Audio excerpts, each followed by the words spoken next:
Okay. And we want Dr. Dozart. She's gonna be praying a lot.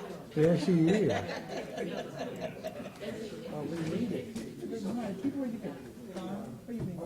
I had to speak at a graduation today. Over in making out with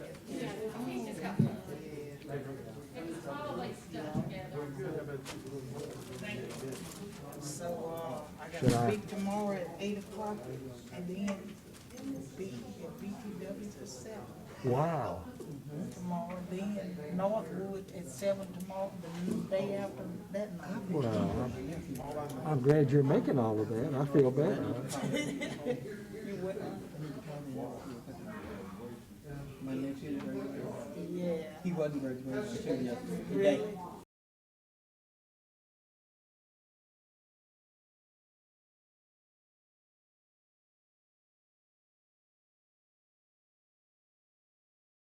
Really?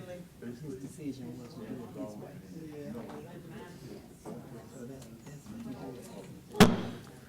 The special session regarding the budget for Caddo Parish School Board will please come to order. I've asked Dr. Dozart if she would lead us in the invocation and the Pledge of Allegiance. Good afternoon. Let us pray. Most gracious Father, I thank you for the many blessings that you have given us. Strengthen us today for the work that must be done. Provide us with the solutions to the various issues, problems, and concerns as we collaborate, negotiate, and resolve different concerns.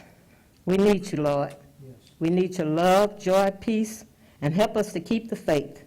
And bless everyone who is associated with the Caddo Parish school system. In your blessed name I pray. Amen. I pledge allegiance to the flag of the United States of America and to the republic for which it stands, one nation, under God, indivisible, with liberty and justice for all.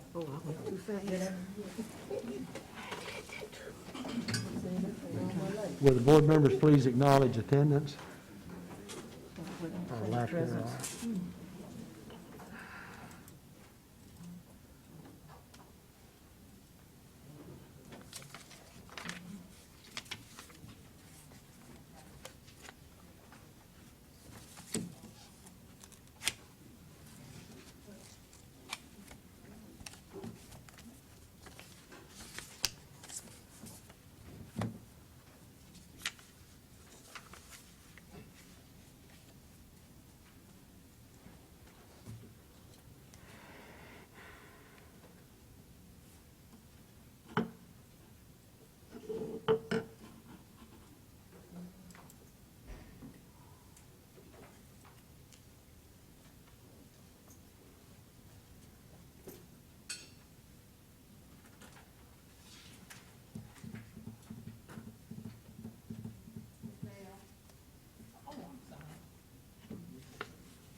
Okay.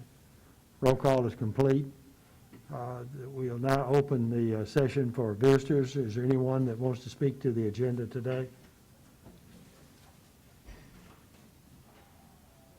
Well, I guess that eliminates everybody that's here then.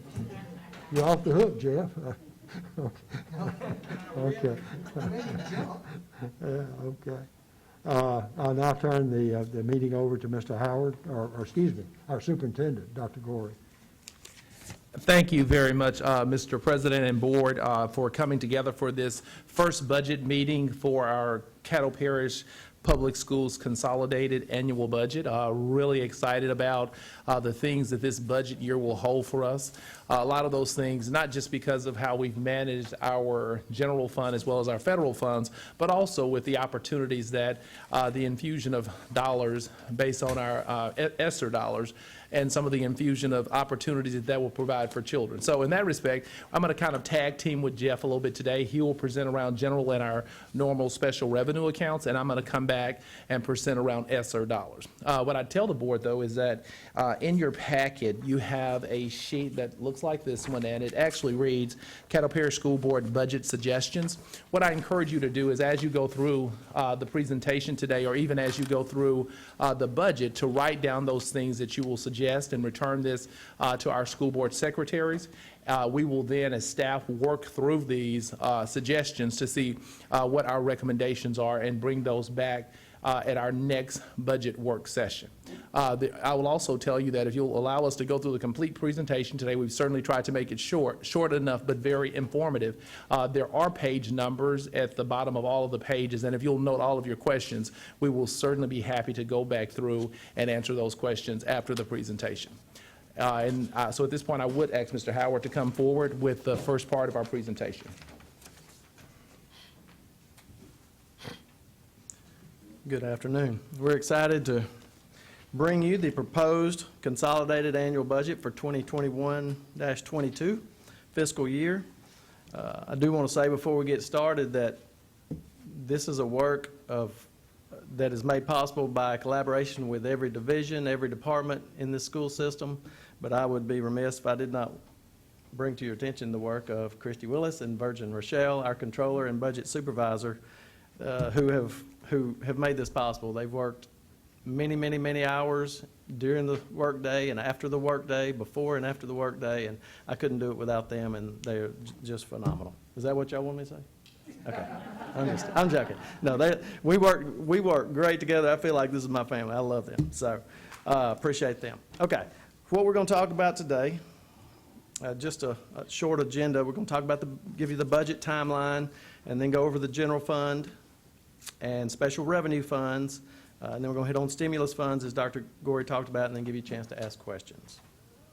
So let's get into it. The timeline, this is really an all-year budgeting process, but we really kick it into high gear when the departments submit their request for budget in December, and we work every day on it up until today, and there's lots of going back and forth with the departments, and okay, you submitted this, can we do this, what can we, and so a lot of work has gone into it. May 25th is today, the first budget work session. June 1st, next Tuesday at 2 o'clock will be our second budget work session before the board meeting, and that's also the day the proposed budget will be available to the public, and we'll publish the public notice in the official journal as required by law. June 8th we've set aside, just in case y'all want to have another budget meeting if necessary, and then June 15th will be the public hearing and adoption of the budget officially. Okay, let's talk about general fund first. General fund revenue. 95% of our general fund revenues are three items: property taxes, sales taxes, and MFP money, which is our from the state, our per student funding from the state. The property tax, as you'll see in this budget, was budgeted with just minimal growth based on it's based on the current millage rates. In May, you approved the millage rates, and they're the same as for 2021. We'll have the same millage rates as we did in 2020. So we're budgeting just small growth there, but we will receive about $107 million in property taxes. It's our second largest source of revenue. Our sales tax projection, now we're showing a slight decline from what we're projecting we're going to receive this year, and the reason for that, there's been lots of STEMI money that has been the stimulus funds that have been inserted into our economy. If you do a quick calculation, there's been a couple $100 million inserted to our local economy from the stimulus funds. I'm talking the $600 payment, the $1,400 payment that everybody got. And when you just do a quick calculation based on our 1.5 cent sales tax that comes to the school board, we could easily see a $3 million decrease just from having no stimulus funds in the next year. Just for example, we received in March, we had our biggest month we've ever had as far as sales tax receipts, ever. That's including Decembers. We've never had a December that was as big as we had this March, and so that's because of that stimulus money. And in talking with our sales tax administrator, and this is what we've come up with. We feel good about that as a budget line. So the MFP money we are calculating based on the state it's not been voted in yet, but there's been no discussion of not approving it. So 1.375% growth in the level 1 and level 3 MFP funds, which will that's included. Now we're also including in our MFP. Remember, every year we've been talking about our student population is declining, and we're going to hit on that in the next few slides. But so we are in our MFP estimate will show a 700 student decline is what we're budgeting for. So. Okay, and this is what we were just talking about. This is a very powerful graph when you look at just 10 years ago, 2011, we had 42,000 students, and in 2020 we sit at 36,500, and we showed the largest decrease that we have shown from 19 to 20, and we're chalking that up to the pandemic. It was a 1,363 student decrease. So as you can see, we're budgeting for a 700 student decrease for next year. So we've shown a decline of approximately 2% annually through this period. We saw an acceleration, as we said, due to COVID, the current projection for 700 student loss, and we have come to believe that it's very essential for us to understand where our students are going, why they're going there, and develop some projections so we can know how to budget, as we go forward on when is this going to stop. It's going to stop at some point. We're not going to get down to 0 students. It's going to stop at some point, but when is it going to flatten out and when is it going to stop? And so you'll see some more information on that coming in the near future. Okay, just a summary of our general fund. The estimated revenue is $402,947,000, and just note that this includes approximately $9 million of ESSER indirect cost. Now, what is indirect cost? All federal funds have a percentage that the district can keep as for administrative and operational cost, and it's called indirect cost, and that's the amount that we're estimating we will receive during the 21-22 year. The budgeted expenditures, $402,939,000, which will give us a surplus of $7,700. With an estimated ending undesignated fund balance of $19.5 million. So it's a balanced budget, but $9 million of ESSER funds. Now, in 3 years, those aren't going to be there. I just want everybody to know that, where we're at. In 3 years, those aren't going to be there. So that means what's going to take the place of that $9 million? We're either going to have $9 million more of revenue or cut $9 million of expenses, or if our student population keeps declining, even more. So I just want that to be on the table. So special revenue funds. We have about 40 special revenue funds. We're highlighting just a few of the largest ones today. The IDEA fund is special education. It's about $9.8 million. And these funds are all, there's not been much change at all in these funds from 2021 to 21-22. Title I is $27.6 million. Our child nutrition and child nutrition summer feeding program. You'll see, though, that is normally mostly all budgeted in child nutrition, but because of the COVID and the pandemic, the government has allowed us to apply for reimbursement under the summer feeding rules, which will allow us to get a higher reimbursement per meal. And that's also going to be allowed for next year. So we're running everything that we can through the summer feeding fund. Those are two separate funds. And so that's why you see it. In a normal year, you would see most of that budgeted in child nutrition. But that's why we're doing that, so we can receive more per meal in reimbursement from the government. So two of our largest our two largest special revenue funds are the ESSER funds. And Dr. Gore is going to give you some information on those. Thank you. And as I prepare to talk about the ESSER funds, and these are our stimulus dollars, I apologize in advance because there'll be some things that I will say that we have actually already spoken to in previous meetings. But again, I do think it's important that I repeat these things because I do think it's important that we as a board are very common in our language around our ESSER dollars and what our true priorities are. And many of those priorities, understand, are not set by staff, but they're set by the federal government in ways that we can spend the dollars. Just a quick overview of our ESSER funds, and if you even think about the purpose of these federal stimulus dollars from its inceptions, even the dollars that we've already expensed. Originally, of course, this was about getting devices and connectivities to support the needs of virtual learners. And if you'll remember, at the beginning of this shutdown, we spent an enormous amount of money on devices. All of those dollars have come from the ESSER dollars, as well as we spent money as making sure that all of our families could have connectivity. That will continue to be a cost and an expense as we move forward. Also, originally, the conversation was around how do we safely reopen schools? What are those things that we need so that students can return to the school building? We are in a very good position here because we returned to school last school year, whereas there are a lot of children in our country who will return to school for the first time in September. So we are ahead of that conversation, but still there are some dollars that we will expense in that space.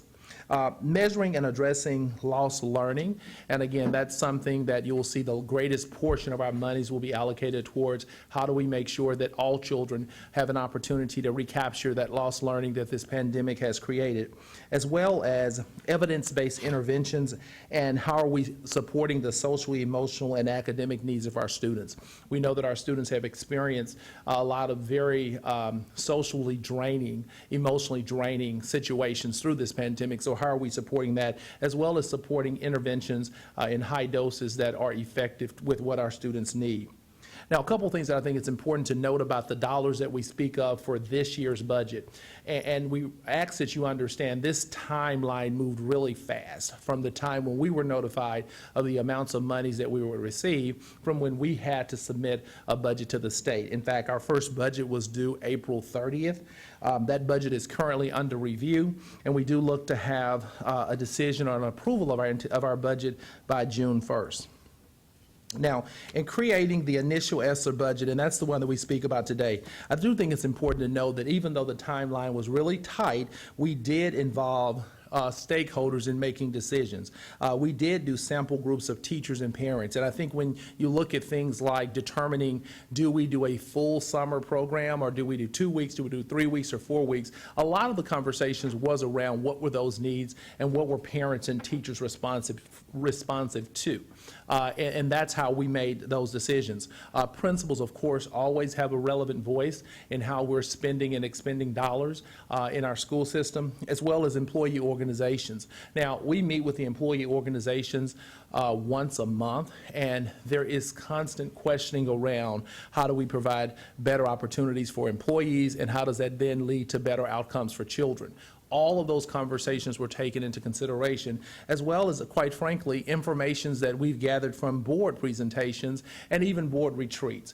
We had a retreat that really focused intentionally on those things that the board would like to see as we move forward post-pandemic, and those are things that we truly tried to incorporate in our current ESSA budget. Now, what I think is really important that I would love for all the board members, if you don't memorize anything, I would love for us to memorize those priorities as we set forth to expense our ESSER dollars over the next 4 summers and 3 years. And those things that are most important are, of course, recapturing lost learning. We then will move on to accelerating learning, mitigation efforts, and improving our facilities. Those will be the 4 guiding priorities that we will use as we budget these dollars over the next 3 years. Now, a couple of things that I will tell you about is a summary of the dollars. And even though these dollars look large, the great thing is that these are just the dollars for this current year. This is the budget that we've just completed. Now, the dollars that we receive for this next budget year are ESSER 2 dollars, ESSER 2A dollars, and that's about $28 million. ESSER 3A dollars is about $23 million, and I think it's important to note that those dollars must be used to address lost learning. That's the only option for those dollars. And of course, the indirect costs, and those are costs that are associated with what it costs the district to manage those dollars, and that's roughly going to be about $10 million. I think Jeff indicated about $9 million in the beginning, so we know that these are estimates of what that dollar amount will be. Now, in some places here, I'm going to repeat some things that you've heard before, and I ask that you just bear with us because I do think it's important to note that when we talk about what are those things in this budget, and that's the budget that was presented to you today, those budgets are on page 14 and 22 of your packet. Those things that are about recapturing lost learning, and that's that acceleration of Caddo students, is we've designed summer programs, and as you know, we've designed a summer program that will meet the needs of all of our elementary, middle, and our 9th grade students. Grade recovery will meet the needs of all of our high schoolers, and that's an opportunity for them to do credit recovery at no cost. Data-driven professional development. We're really excited about the professional development opportunities that we've put out there for our staff this year. Really excited that those workshops are filling up so fast that we're having to add sections and even rearrange how we're organizing those sessions. And that's all data-driven professional development to meet the needs of our students. And of course, access to technology and quality resources. Those will still be things that you see in the budget that's reflected today. The next thing I'll talk about is addressing the whole child. And I do think, and I truly do believe, if ever before, how we address and support students in their life situations is going to be critical if our goal is for them to learn and to be as successful as possible. In that respect, a social emotional learning curriculum has been selected. This will be put in place from grades K to 8th.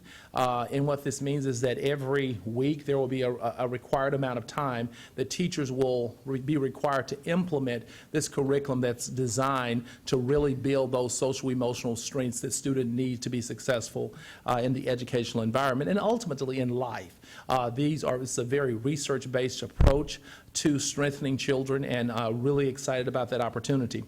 We will also continue something that we began before, and that's our TRBI and our ACES training. Of course, TRBI are those trust-based relational interventions that teachers are trained on, that they do when students are in adverse childhood experiences or have been a part of an adverse childhood experience. Even our most functional families saw adverse experiences as you addressed COVID and being locked in the house and wearing of masks. There's so many things that our families have had to deal with, and I think it's important that we have that training in place so that our teachers, our staff, and that's our bus drivers, everyone has some training around how do you support and address students when they are in crisis there. We're looking to do an expansion of school-based health clinics. We're looking to add 2 additional clinics utilizing our stimulus dollars. And of course, we've seen great success with our clinics in the campuses where they're already located. We do look to continue to add those and look to continue the conversation around even adding more of those clinics as we move forward. Diverse learners, I think it's really important, and if you look at a population in our district that is picking up increasingly, a lot of that's with our students who do not speak English as their primary language. So we're looking to recreate and improve upon the Newcomer Center that we've had in our school system so that we can make sure that those newcomer students, even as they deal with post-COVID, and we know that they dealt with some serious issues with achievement gaps before COVID, but post-COVID, how do we make sure that we're infusing the very best, latest research-based support into their success, as well as our students with disability? And again, I think that if you look at any child that was in an achievement gap situation before the pandemic, we know that that's going to be an even greater issue. So it's important that we have those resources in place to address those needs. And virtual learning as an option, our system is committed to having a virtual model for those families who may not be comfortable returning to school next year. And there certainly is a cost and an expense to doing that. But that's something that this board has indicated, and this staff is working towards giving that option for at least one more year to families.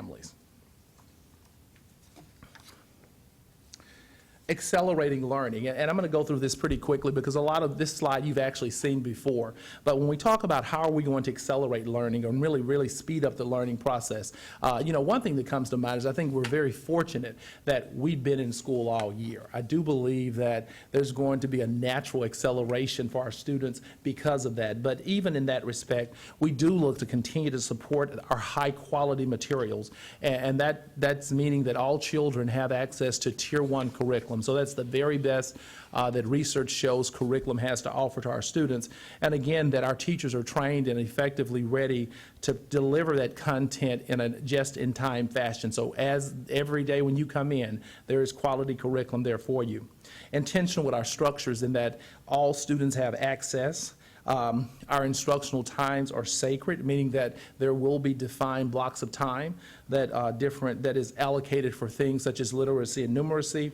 And of course, extra time is high dosage. When we're looking at those tutoring opportunities, intervention opportunities, we're very intentional. We're very deliberate in the materials and everything that we're doing in those spaces. And of course, effective instruction, that's instruction that is data-driven, it's individualized to specific students' needs, and again, it's provided by highly effective, highly trained teachers. And one thing that we know is the training component of this is going to be critical. And we're very fortunate in our parish that we do have a central support staff that is trained to train and support our teachers. And we do look to do even more things to see more of our schools in situations where their teachers are prepared to be successful in the implementation of curriculum. Teacher quality and effectiveness, and again, I thank this board for your pre-approving many of the initiatives that will be paid out of our stimulus dollars. And some of the examples of those are our signing incentives, teacher demand stipends, the Caddo gains, as well as target school stipends. And again, these things are critical if we're going to continue to recruit, retain, and recognize the efforts of our staff. And I do believe when we do these things, those incentives go a long way with morale. And I think that we're going to see our teacher morale and our staff morale improve as we reward people for their hard work. Some of the things that I'll quickly go through as far as mitigation efforts that are built into our stimulus budget, as well as additional bottle fillers at the schools. Everyone really enjoyed those versus the water fountains where the students have the water bottles and they just fill those up versus using the water fountains. And I think that we're at a point where a water fountain will soon be, it'll be like a typewriter. It's obsolete because it's just not clean. Custodial supplies, again, even though we're moving post-COVID, there still will be a need, and I think there will always be a need to be sensitive to our PPE, disinfectants, and the equipments that we're using, and even the replacement of some of the equipments that we purchased this year. We're looking at auto scrubbers for cleaning floors at each of the schools. This will, of course, allow for more effective use of time as we're managing and cleaning facilities next year. And a lot of things around preventative maintenance, things that will really help to create a cleaner, safer environment for students. Now, when we talk about this budget, again, these are the things that we're doing within next year. There will be 2 other years where there will be other mitigating factors and other things that will happen. The next thing I'll speak to is improving air quality, which I think is one of the primary goals of improving our facilities as it relates to the spread of virus. And we are looking to increase and have better quality air. We're looking to do preventative maintenance on current HVAC systems, HVAC upgrades for facilities with these funds that are not currently being funded through our capital projects accounts. And in that respect, we're looking to utilize a bipolar immunization HVAC system and ionization, system. And I'm going to show you on the next page what that actually is. And this system, and I'm not going to go through this in detail, but this shows you just how detailed our systems are that manage our air quality, ionization of the air and how it comes in, and it then lumps the air together and the particles and the virus and all those things together, and it's a chemical process by which that's broken down as it goes through. So we do look to be very intentional with the quality of systems that we're utilizing to manage our air quality as we spend these dollars.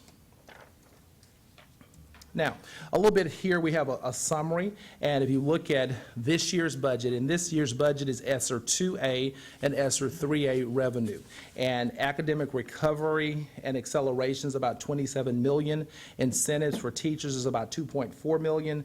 Teacher technology resources is about $9.5 million. Social emotional learning supports about $1.3 million. The health clinics, the 2 additional clinics, will run about $800,000.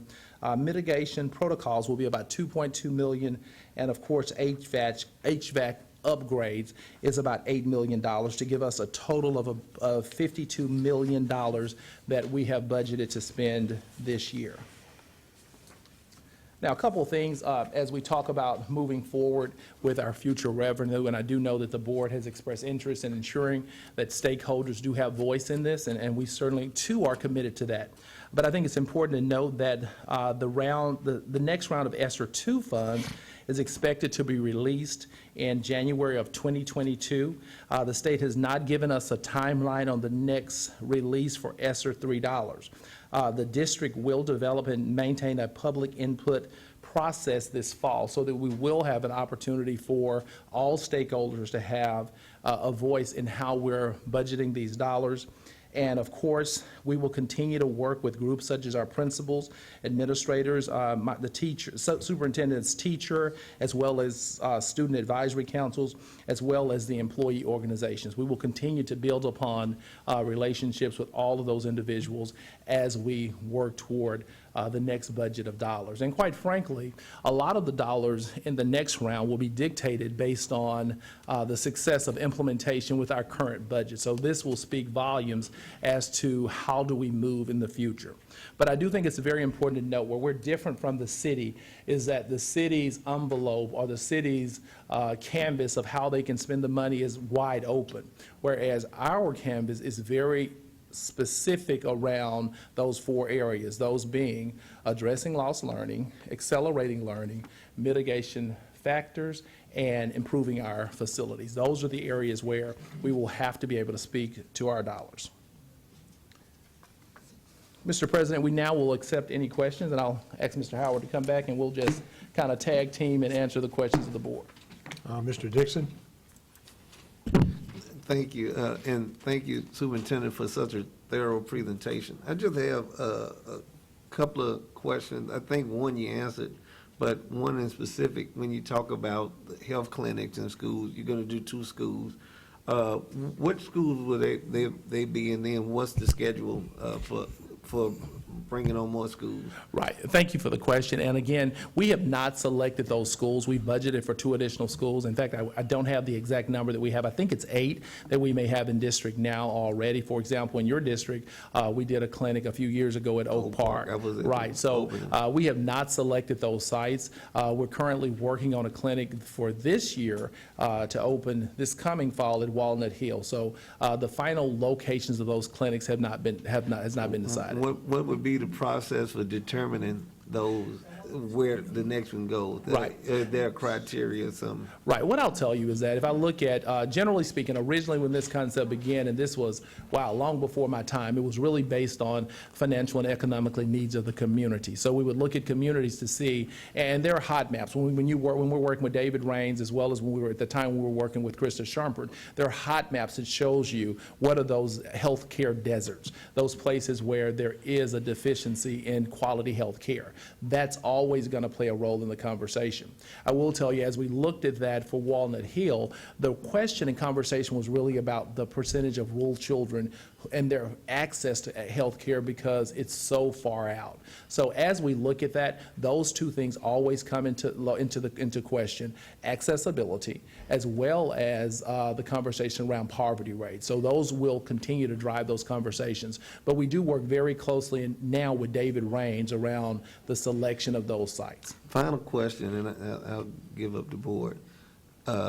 We spent $800,000 to do 2 schools. Is there, does that leverage our resources leveraged by the healthcare center? Absolutely. In past situations, in fact, we've spent minimal dollars because we've either been able to work with private donors or with the healthcare systems themselves. Krista's has spent quite a bit of money in supporting these clinics, as well as several of the local insurance companies. And again, I shouldn't have named one because I can't name them all, but I will provide that to the board because I do think it's important that if I'm going to name one, that we give you the names of all of them.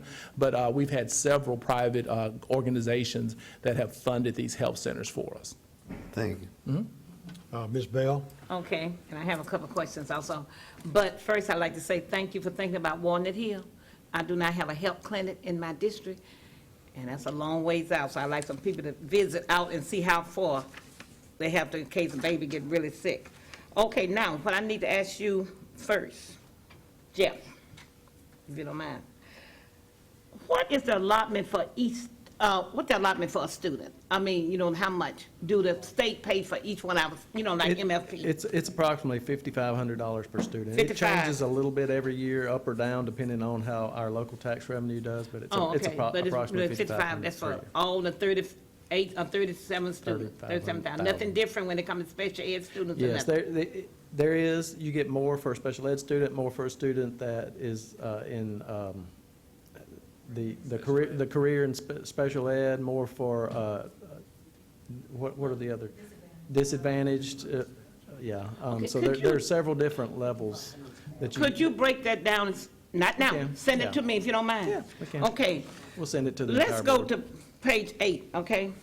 Now, when you talk about the $9 million included the indirect costs from ESSA, that's the $9 million that we're getting from stimulus, Yes, ma'am. but we adding it to our our whole budget. Yes, ma'am. That's a good question. I think Yeah. you should explain. Okay, explain that Yeah, to me, and please. those funds are not, there's no specified use for that. You can use those indirect costs for anything you want as a district. And it's, like I said, it's to support because we're using our administration, our operational facilities and everything. And so it's to support that. You can use it for, there's nothing saying like I'm what saying. you can and can't use that for. Okay, say I that. want to add something there, because I had that very same question, because I'm thinking, well, this $9 million, why can't we spend it on something else? But what's happened here, and this has happened for many years within even the Title I budget, which is also a large budget. But what the federal government has done is they have estimated the cost to this system of managing this money. And that could be air, that could be paper, that could be human capital, and that's the estimate of what it's going to actually cost the system. So it is fair for that to be put into our general fund budget, because that's where we're paying all of these operational costs. Okay, so this is for this year, 9 million. For this, not next year, okay? Now, with this, I know we have up to 3 years to do whatever we need to do with this this money. So what I'm asking you, that we may not get 9 million next year. We may get less or more, or what? It'll be about the same every year. Oh, about the same every year. Okay, the reason I'm saying that, and these are things that the public need to know, because they'll come up and say, we got $9 million, let's try to do this and do that. But I know we have certain things that we have to spend that money for, right? No, the The indirect 9 million, cost. anything we spend it for. Right.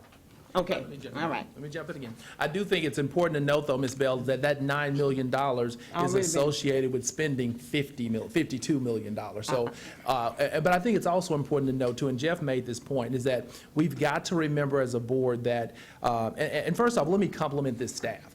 This staff is being very responsible with this money, and that we're doing everything we can to capture quick wins without creating a lot of costs that will be carry on for years and years to come.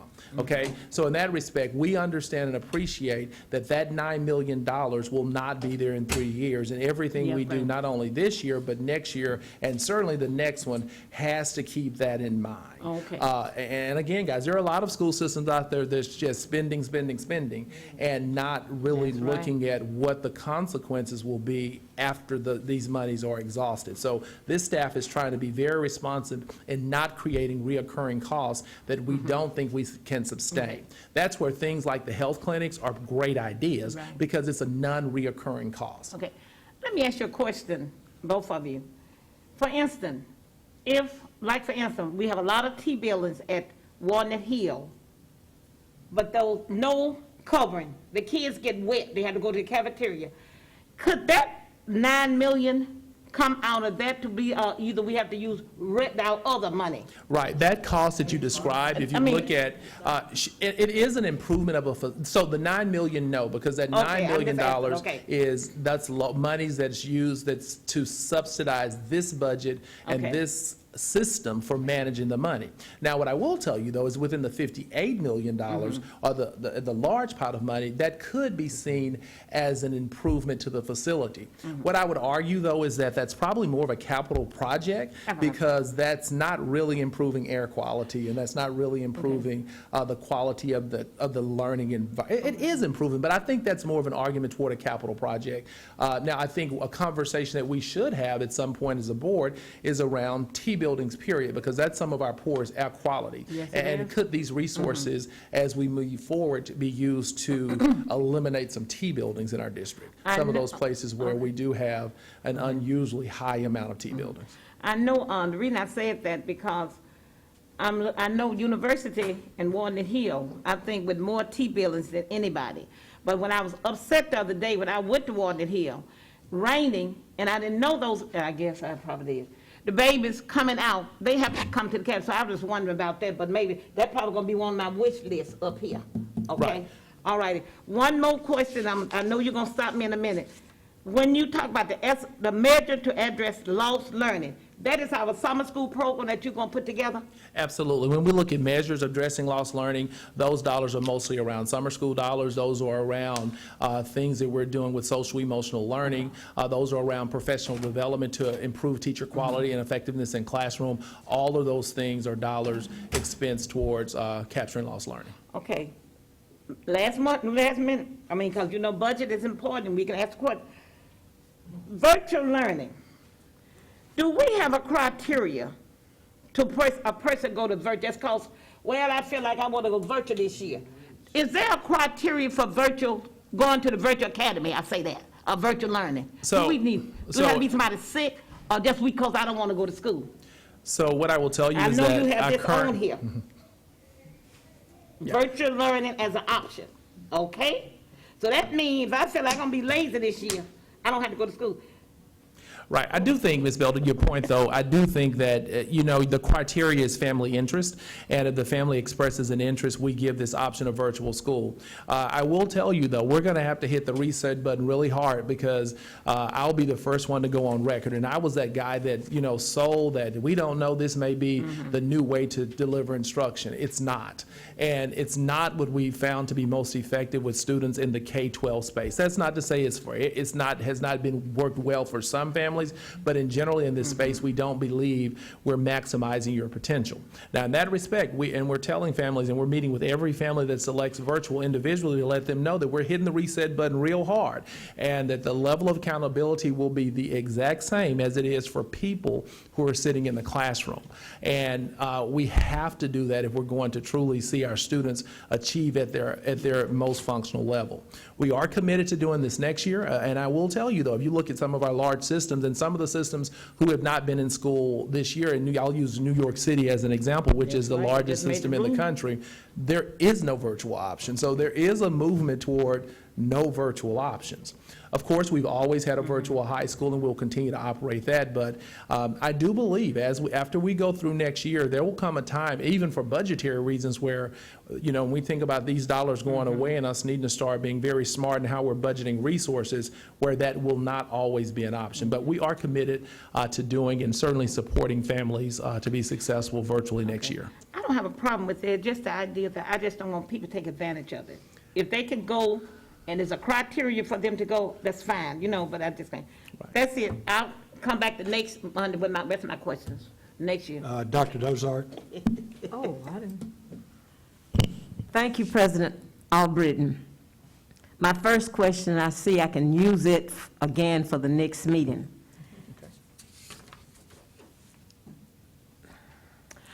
The summer program that we're having, this is my suggestion, not a question, being that summer is just a portion of the school year, can we do something that will do a carryover for those youngsters who are in the summer program, they can carry that learning material to the beginning of school. And this is coming from page 16, and also on page 16, also where we're having that weekly people who are already educated on what to do. By them having the weekly learning, I want to say, we want these youngsters to remember and to combine and condense that much learning for those students to carry over for September. Could we give them something like a little guide, especially when it comes to the social guidance of it, to refer to? Even I myself, when I confront some, I want to just say mental. There are some guidelines, steps that we need to have in place for those youngsters in case they forget and they're off by themselves and don't have any help. They can refer to that guideline, and maybe that would bring a remembrance for what they had done in the summer program. Does that make sense? Yes, ma'am, it does. And that you will see that, and really excited that we're partnering again this year. Our summer program, the student portion, is 2 full day weeks. That's our K-8 program, but really excited to know that many of our partners are back in district, and we'll be offering summer programs on our campuses. And one thing that we've always had a rich experience with is summer programs for students. So those will still be in place, and a lot of those build in some of those same characteristics that we will be working with from the social emotional space. So the answer to your question is yes, ma'am, Dr. Dozart. And also with the virtual learning, I like the virtual learning, but I truly believe that we may use it for one more year, but I feel like, well, I know sometimes we had it just on Fridays for high schools. They had the virtual on Fridays. That could continue for those students who don't need additional help. But the ones who need additional help, we may have to have a combination of teaching for them. Right, and remember that in our model for next school year, our 11 traditional programs will return to 5-day instruction next year. If those high school students, and well, it was middle and high school, I'll say, that did not attend school, or they did virtual school on Fridays, those schools will be in school next year, and only those students that are in our virtual academy or enrolled in our remote middle school program will not be in school 5 days a week. Well, I want to commend you on doing your mission statement and your vision statement, including in most of these. Thank you. Thank you, Dr. Delzar. Mr. Rochelle. Thank you, Mr. President. I'm going to, on page 9 of the budget, you've got our royalties dropped down from 2.6 million to 1 million. Is there a particular reason? Oil and gas prices are up.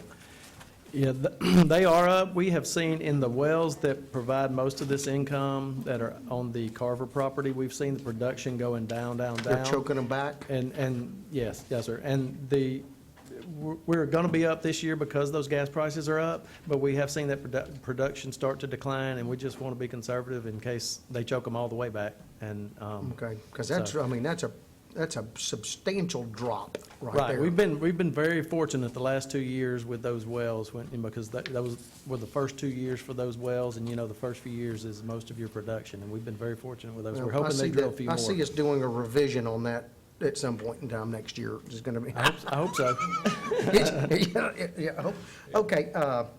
The ESSER funds 2 and 3. The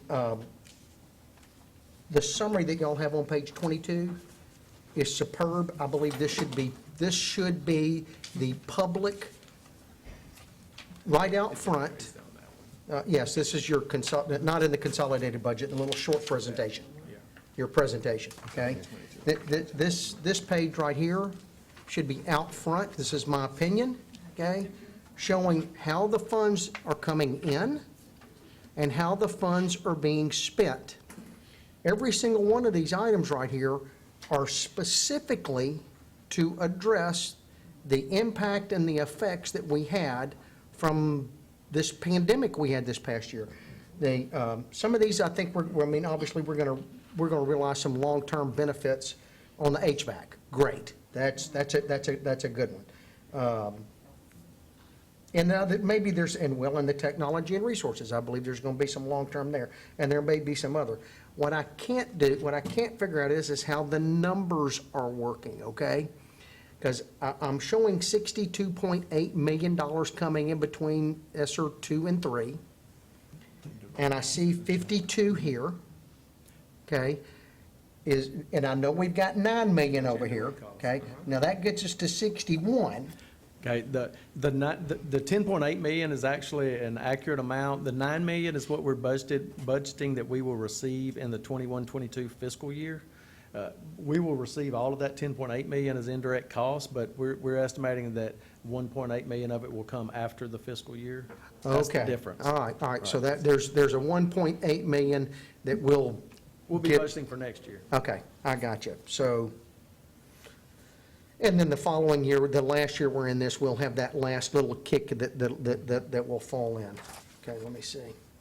I think I had one more. No, that's it. That's all that I have right there for right now. If I have any more, I'll email them to you. One thing I'll add that I think is just really a part of that is that our our academic team is even looking at, and it's all of our teams, are looking at even at all of our contracts. And if we pay these annually, can we pay these for 5 years? How can we make sure that we're utilizing these resources as smartly as we possibly can? Mr. President, I do have one more question. I noticed that we've got debt service coming out of ESSER funds also, about close to $10 million. No, sir. Page 28 and 29.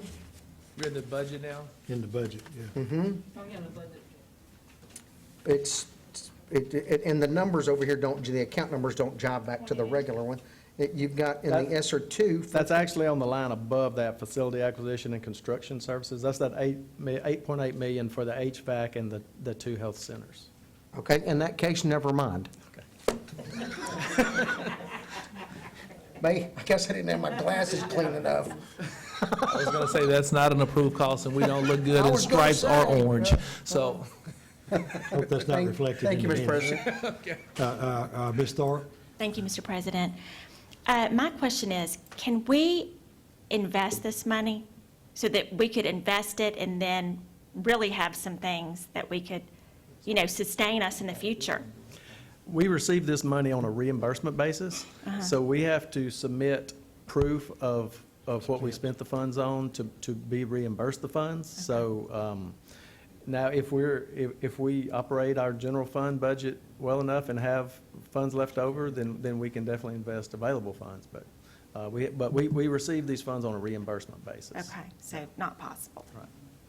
Okay, my next question is, how will we go about, since we're seeing such a decline and I see enrollment data trends, how are we going to understand where students are going and why? How are we going to determine what's going on? right, I do think that, in our work, and I spoke really in your last newsletter around Mary Wood assuming the role of Executive Director of Strategic Initiatives. That's one of the first projects that we're speaking to, is really designing this enrollment campaign so we can ensure that we're maximizing the students that are in our community. But also, how are we tracking and how are we utilizing surveying so that we can determine where our students are going? Something else that we're putting in our general fund balance, which I think I've spoken to many of you about, is a true educational demographic study, even looking at the economic impact component of that and really working with an organization that has done this well, with proof of that in the education space. Those will be some of the first strategic initiatives that we will manage. Jeff mentioned that we don't anticipate the number of children to go to 0, but we have to get a firm hold on when and where that number and that needle is moving. So that will be something that intentionally will be done through our Office of Strategic Initiatives. Okay, one more question. On page 11 of this budget, why is ISS jumping so far? Why an increase like that? We are making, those are in-school, ISS, in-school suspension, in-school suspension facilitators, and we're making them full-time employees in this Oh, budget. okay. They've always been paid just a daily rate, And so as they're a gonna be- sub is paid. so that's And why. this budget gives them benefits, and so there's about a $700,000. $700,000 cost to Yeah. making them, and giving them health care benefits and retirement. Wow. And Okay. I do want to add to that, too, that does speak directly to a request from several board members. And again, it's a space that we've always wanted to be in. It's just, you try and avoid those large budgetary increases. One thing I do think it's important to note, though, that from an academic space, we do look to train them in restorative practices so that when students are in those alternative classroom settings, we are working them with addressing the behavior that landed them there and what are those alternative decisions that they could have made. So we do look at this $700,000 as an investment that we can really capitalize on if we provide those restorative trainings for the persons operating those classrooms. Okay, and then one more thing, actually. So the school resource officers too, that's jumping up by $1 million on page 14. What's the, And Dr. Gorey can speak more to it probably, but there's been a push to get away from the security coordinators on campus as they retire. Mr. Murray's replacing them with officers in the SRO program. And so you'll see that go down. It's actually up a little bit, but it should be going down overall. But there's another, Mr. Murray, we can get you the answer to that, Okay, because there's okay. another. I don't want to guess. yes. Yeah, there was another reason that. okay, And I don't want to guess, so I'd rather provide you with a quality written answer to that. okay, that's all for now. Mr. Thanks. Murray is here, you want to? Oh, there he is. No comment? Did you hear the question? I did. Okay. What's happened is the sheriff's department, where we were paying half their salary and benefits, the sheriff has requested that we pay 100% of their salary and benefits. So that's the increase. Plus, the SPD, SROs have been removed. SPD removed them from the schools, and so we're replacing them with off-duty officers. That's the increase. So we're paying that hourly off-duty officer, right? In 4 of the high schools. And the sheriff is leaving his in the other 6, but where we were paying half their salary and benefits, we'll be now paying all of their salary and benefits. Does that, I'm sorry, this gets off topic maybe a little bit, but do those hourly employees rotate? Is it the same person or is it a What we different try to person? do is we usually have 2 officers working that school, one that Okay. works in the morning, one that works in the afternoon. So it's the same 2 officers that work Okay. the year. All right, thank you. Mr. Mail? Thank you, Mr. President. Dr. Gurry and Mr. Howard, sometimes we look at stuff and we try to figure out what's happening. Is there a page 13? That's a bad luck number. No, I don't. No, I'm joking. I don't know. Are you looking at the budget? Is yours missing page 13? No, in the small journal. Oh, is there not one? So there's no. I don't know. I mean, it's just numbering then, that's all. But I was trying to figure out what it was because all of the stuff seemed to follow. Uh-huh. Okay. Yeah, it's a 13, the one that says ESSER priorities. No, we don't have that. This one? We have it, but it's numbering. Okay, okay, That's all it is. okay. It's in the, Oh, I see Okay. the look. Oh, we're doing slides. Yes, oh, yes, ma'am, it's Oh, help a slides. girl I'm out, help a sorry. girl out, 'cause I'm looking at the bottom of the page trying to Okay. get the number right. We tried to conserve paper by Well, you doing 2 did slides. good, you did good, because, see, I went to 4, then I went to 6, and I was trying to find the numbers. I got it now. Okay, now, my questions are simple. One is doing with the decline in our population, our student populations, which we talked about this once before. How are we tracking the students? Do we have a method that we're using, or are we saying that 27 moved to Dallas, 17 enrolled in parochial schools, whatever? Are we doing something like that, or we just Right, we weren't that specific last year. Again, when we talk about our conversations around strategic planning and how we want to do this as we move forward, we certainly want to be that specific at where we're losing students to.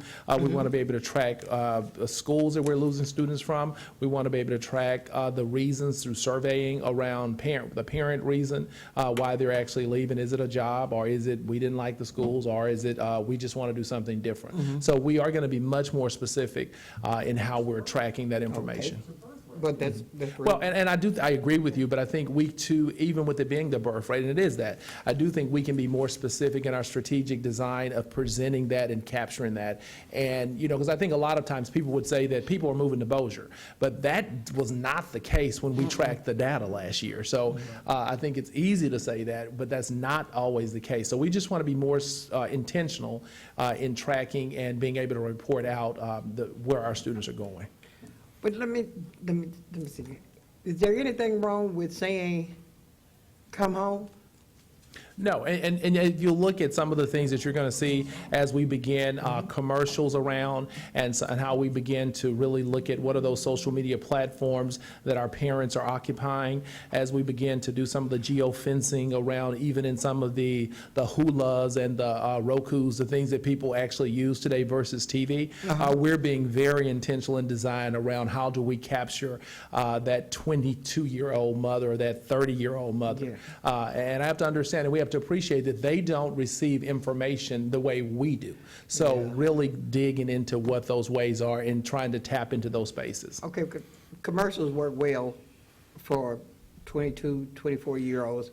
They don't like anything that's over 7 minutes. Right. If you go to 7 minutes. Right. Well, I think what we've learned too, though, that very few people under 30 listen to radio. Right. They have other means of Music. receiving information. So those are some of the things that we're trying to intentionally tap into. For example, my children don't have TVs in there. They have TVs in their rooms, but they don't turn them on. No, they're so looking at really, their devices. how do you get at those age groups of people? Well, that's true. Well, this is on on slide 16, recapturing lost learning, and we talk about the whole child and addressing some of the issues that they have. Now, Dr. Gorey, in where I live, we already had issues before COVID came. Right. So we're like having a pile-on process, I guess I can use, where we're adding other stuff to our babies that they were already encountering and doing in their neighborhoods. And once we figure out how to take some of the COVID off, and, just turning some of the pages to get them off the children, with this process, we'll be taking this is going to be a full family deal, or this is just going to be children? We've had that question, that conversation, and we do have, within several of the things that we're doing, especially within some of our community partnerships with groups like Step Forward, it is looking more at a whole family approach. I think if you look at the way we approached this at the beginning of the pandemic, the district was very focused on the whole family. As I presented this today, in full candor, it's student focused, but I do believe you're right. It's going to have to be some branch of family focus, and we're going to have to be able to define that. My hopes is that, and I tell people, you're dealing with summer slide, you're dealing with COVID slide, and now you're dealing with just a dysfunctional school year slide. My hopes, though, is that trauma can only go so deep, and that you hit a point where I got it all, and that we can build systems in place that address that trauma, that address those experiences, and really give our students the opportunities to be successful. I encourage you, too, though, within your community to continue to push your families to take advantage of all the things that we're offering. Right. That's been the big challenge now, is actually getting families to sign up for the summer programs. And this is available to all children. So getting those families to actually take advantage of these opportunities. Okay. Well, I did talk with one of your staff members today as it relates to virtual. We had a good conversation. Thank you very much. But I was still trying to make sure that I understand, because Simon would like to enroll in virtual learning. And Simon has already missed 42 days of school last school year. Now, will we be considering Simon to be a good candidate for virtual? I think it's contract there with Simon. We will probably allow Simon to sign up for virtual, but I'm going to be very honest with you. Some of our neighboring districts did a better job in this space of saying, okay, Simon, you just missed 20 days. Your option in this district is to come to school. I do think you're going, when I say hit the reset and hit it hard, I think those are the things that are going to happen because there are children whom you just can't do it. Come to school. That's our option for you within our parish if you're going to be successful. So I do think that you're going to see more opportunities for us to hit those reset buttons for kids much earlier than 40 days. Now, I do think it's important to note, though, and I'll stress again, our principals and our staff are having individual meetings with these families and making it crystal clear that the do no harm policy ended about 18 months ago. So that's no longer the case. And again, if we're going to be held accountable, we certainly want to equip and prepare families to also be accountable for what we need to do to educate children. Okay, the virtual programs, to me, seem to be working really well. Okay? It's not. No, well, I think it worked as well as to be. At the virtual school. Okay, you're talking about, yeah, I agree, yeah. Okay, you agree? I agree. Well, I agree that it's working really well, and if we decide that we're going to enroll all, whoever would like to be in the virtual program itself, do you think that we're going to cause harm to this program that's working? I do think that there will be some implementation dip, but I do believe that it's our responsibility to empower that staff that when a child is not functioning in this non-traditional model, that is an option, that we can return them to their traditional model. So, and that's what we have to empower our schools. And again, we have to understand, and I appreciate that in Caddo Parish, I could not do what some of our neighboring parishes did because it's such a diverse community and needs.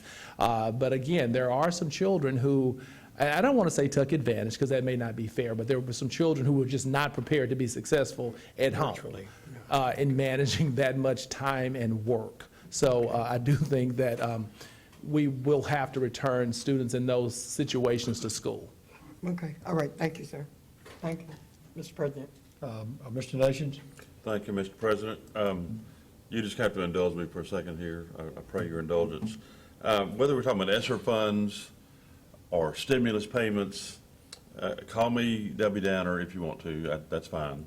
And I realize what I'm about to say is way outside the realm of what we're discussing here, budget or otherwise. And I would never, in a million years, ever consider turning down this very generous amount of funding. $52 million is nothing to scoff at, I mean, in any realm of discussion. It's going to allow us to do some wonderful things to reclaim this lost learning, for lack of another term. But we got to remember, these funds are not going to be around forever. They're just not. We got to take advantage while the iron is hot, so to speak. But in a real way, whether we're talking about ESSER funds or stimulus payments or whatever, aren't our kids and our grandkids going to be paying for these big ticket items, down the road, decades down the road, in a real way? Yeah. I mean, and maybe our politics are showing, sorry, but, And I agree with you, but, as we see this, the milk's out of the bottle. So now we're just going to have to take advantage of this opportunity. But I agree, and I've actually made that comment too, that at some point, at some point, somebody's got to pay this back. But let's do this. It should be real here, So. Yeah, but I do think in the level of seriousness with how we prepare our children to be prepared to pay their portion, I think is what we have to focus on now.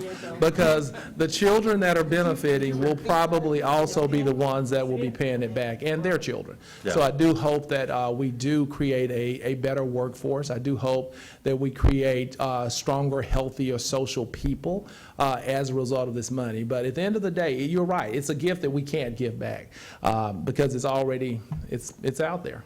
And since we got it, let's use it to the hilt. And I do think that, the monies and the dollars, I think, from a whole bipartisan perspective, do address a situation that was created because we were at home. And I do think that the dollars will create support to address those needs.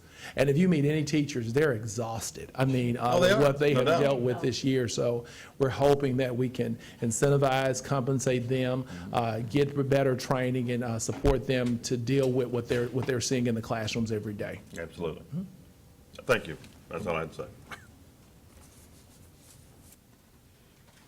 Actually, though, by spending the money on education, we're hoping that those children become more productive, Right. which means they create more gross domestic product, which will be taxed Absolutely. and will pay back the And money. that'll Yeah. pay it back, Yeah, exactly. Yeah. Now we're investing now. Yeah, that is certainly the best world. Well said. I don't have anybody else on the board. Is there anybody have another question or, okay. Maybe a legal question. Could I ask the attorney something? It's about the money and stuff, huh? He's not here. Mr. He's in there. He's over there. And I guess Oh, it's is he about back everything. Last night, I was listening He slipped in. He's in. to the new, last night, and then New York said, no virtual learning, they going back to school. That's a law. You know, I'm just an old teacher, face to face. Now, would that ever be a law here? I mean, I know we have certain people that like the virtual school. There's those kids that go to virtual school, there's a situation why, okay? But Yeah. you I- think we ever get that law? Well, I do think we have to understand that there are virtual schools in the state if we Right. don't offer virtual options, so I do think they'll have that right. I think that places like New York and a lot of your large urban systems like your Miami-Dades, they've seen the negative impact, and they have the research teams to prove it on children to the point to where they just can't be a part of that. And they have to and they understand and appreciate that all of the research is indicating that students are more successful when they're doing in-person instruction. And remember, when you start seeing large, very democratic in makeup communities saying no virtual, there's a lot of research that shows that that's not the answer for children. Okay. I'm through. My lawyer didn't say nothing, so I'm gonna leave that alone. I was looking for the question. Could we do like New York, say everybody go face to face? And Well, that's a yes. The other thing is that's a state law. Yeah, I know. Which means there's, Louisiana could do the same thing if it decided to, as long as it doesn't violate They the won't do it. Constitution or Forget federal statutes. It can be done. But you know, when they're saying no virtual, they're really talking about in the context of what's been going on. I'd be willing to bet you that they're still going to have virtual type academies and yeah. things like they used to gonna be have. some- You're yeah, probably some- gonna see that. Right, and there is a conversation with Betsy around not offering virtual in our LEAs, our local education agency, Okay. so that's very realistic. But again, I agree with Mr. Abrams that you still will have those Louisiana virtual academies and chartered virtual schools, because charters are gonna pop up in that space to me, because they know it's people interested. Okay. Thank you, Mr. President and the board. And thank you, appreciate you. If there's nobody else on the board for questions, I'll accept a motion to adjourn. Ms. Bell? I move that we adjourn the meeting. Okay, is there a second? Mr. Dixon? Second. Motion's been made and seconded to adjourn the meeting. Would you please indicate with your vote?